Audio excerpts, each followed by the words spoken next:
Revanth CM గురించి మాట్లాడు అన్న. ఏం మాట్లాడు బ్రదర్? రేవంత్ సీఎం ఆయన చేయాలని చేస్తున్నాడు. చేస్తుంటే ఈ బీజేపీ వాళ్ళు బీఆర్ఎస్ వాళ్ళు అడ్డుపడుతున్నారు. అదే బీజేపీ పాలిత రాష్ట్రాల్లో అదే పని చేస్తే కరెక్ట్ అంటున్నారు, అదే పని తెలంగాణలో చేస్తే తప్పు అంటున్నారు. రేవంత్ రెడ్డి అంటే ఆయన కొన్ని ఎందుకంటే కొంత ఇంకా స్ట్రాంగ్, నా అభిప్రాయం ప్రకారం కొంత ఇంకా ఉండాల్సిన స్ట్రాంగ్ ఉండకుండా కొంత మెతక ఏమంటారు అందరినీ తృప్తిపరచాలి, అందరి ఆమోదయోగ్యంతో పోవాలన్న ఆలోచనతోటి ఇంకా కఠినమైన చర్యలు తీసుకోకుండా కొంచెం సాఫ్ట్ గా బండి నడిపించాలని ప్రయత్నం చేస్తున్నాడు.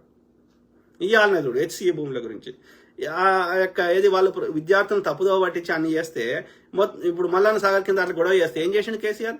పోలీసులను పెట్టిండు, అర్ధరాత్రి అందరిని అరెస్ట్ చేసిండు, ఇంకోటి చేసిండు. రేవంత్ రెడ్డి ఏం చేస్తుండే? కమిటీ చేస్తా, ఇంకోటి చేస్తా, వాళ్ళతో మాట్లాడితే ఎందుకో ఏమవసరం? వాళ్ళు చట్ట ప్రకారం ఏమంటే చర్యలు తీసుకో. వాడు ఫేక్ విద్యార్థులను తప్పుదోవ పట్టించినా నువ్వు కమిటీ చేస్తా అంటే అర్థమైంది. అంత మెతక ఉండొద్దు లీడర్ అనేటోడు.